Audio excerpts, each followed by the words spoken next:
બધા પહેલા પોતાના બે હાથ ઊંચા કરીને નારો લગાવીશું.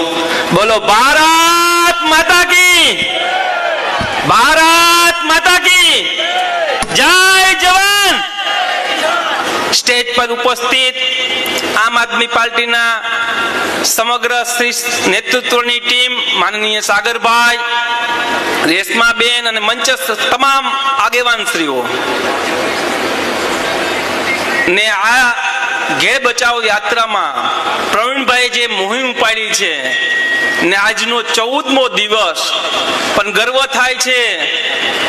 ઘેરની જનતાને લાખ લાખ અભિનંદન આપું કે જે સાથ અને સમર્થન આપ્યું છે ને ભારતીય જનતા પાર્ટીની સરકાર પણ ધ્રુજી ગઈ છે આ 14 દિવસમાં ઘેર બચાવો આંદોલનને કારણે.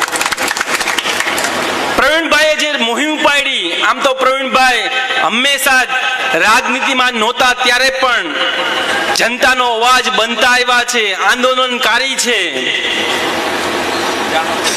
ઘેર બચાવો અભિયાન શરૂ કર્યું અને શરૂઆત જ્યાંથી ને થઈ ત્યાંથી ને સમગ્ર પંથકમાં જે જનતાએ સાથ અને સહકાર આપ્યો છે એ બદલ હું પિયુષ પરમાર આપ સર્વનો દિલથી આભાર વ્યક્ત કરું છું.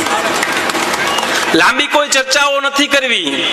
આપ સૌ જાણો છો 30 વર્ષના ભ્રષ્ટ ભારતીય જનતા પાર્ટીના શાસન પછી પણ ઘેરની સમસ્યા જે સોલ્યુશન થઈ શકતું હતું, આજે સરકારો વાત કરે છે, આંદોલન શરૂ થાય, પ્રવીણભાઈની યાત્રા શરૂ થાય અને સરકારના મંત્રીશ્રીએ પત્રકાર પરિષદ કરવી પડે, તો આ 30 વર્ષ સુધી તમે ક્યાં ગયા ભાઈ? આ મોટો પ્રશ્ન છે. પ્રવીણભાઈએ લડાઈ લડી. હવે ભ્રષ્ટ ભાજપના નેતાઓ જે કામ થાય તો એ આવશે અને કહેશે કે અમે કરી દીધું, પણ સત્ય હકીકત એ વસ્તુ છે કે વિપક્ષના નેતા અને જ્યારે આમ આદમી પાર્ટી જનતાનો અવાજ ઉઠાવે છે ત્યારે ભ્રષ્ટ ભારતીય જનતા પાર્ટીને ઝૂકવું પડે છે. આમ આદમી પાર્ટીની આ તાકાત છે. યુવાનો લડાઈ લડી રહ્યા છીએ, કોઈ રાજકીય બેકગ્રાઉન્ડમાંથી નથી, સામાન્ય ઘરના વ્યક્તિઓ છીએ. મારા પપ્પા ટ્રક ચલાવતા હતા, માત્ર 30 વર્ષની ઉંમર હતી ને આમ આદમી પાર્ટીએ માંગરોળ વિધાનસભાની જવાબદારી આપી. આ મેસેજ શું છે? તો આમ આદમી પાર્ટી છે એ સામાન્ય અને નાના લોકોની પાર્ટી છે. આ મને ટિકિટ આપીને આમ આદમી પાર્ટીએ ત્યારે પણ જાહેર કર્યું હતું. મિત્રો, આપ સર્વને વિનંતીને આગ્રહ કરવા આવ્યો છું, આ યાત્રા તો આજે પૂર્ણ થઈ જશે. પછી ભારતીય જનતા પાર્ટીનું કામ શું છે?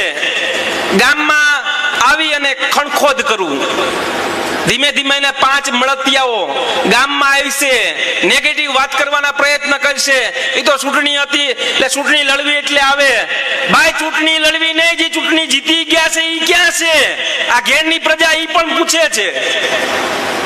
હું તમામ લોકોને બે હાથ જોડીને વિનંતી કરું છું, તમારી લડાઈ લડવા માટે અમે નીકળ્યા છીએ.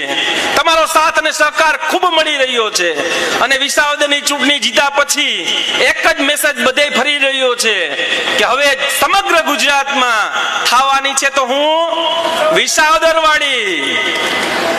મિત્રો, તમામ લોકોને આપ સભામાં ઉપસ્થિત રહ્યા તે બદલ પણ આપ સર્વનો આભાર. અને છેલ્લી મારી નાની વાત કહીને મારી વાતને પૂર્ણ કરીશ. આમ આદમી પાર્ટી સારા કામ કરવા માટે નીકળી છીએ. હું તો જ્યારે વિધાનસભાની ચૂંટણી લડ્યો તો ત્યારે પણ કહેતો ને અત્યારે જ્યાં જ્યાં સભાઓ થાય છે ત્યાં પણ કહું છું કે આમ આદમી પાર્ટીને એક મોકો આપો. 5 વર્ષમાં અમે તમારા કામ ન કરી શકીએ, અમે જે લડાઈ તમારી પૂરી ન કરી શકીએ, 5 વર્ષ પછી મત તો ન આપતા.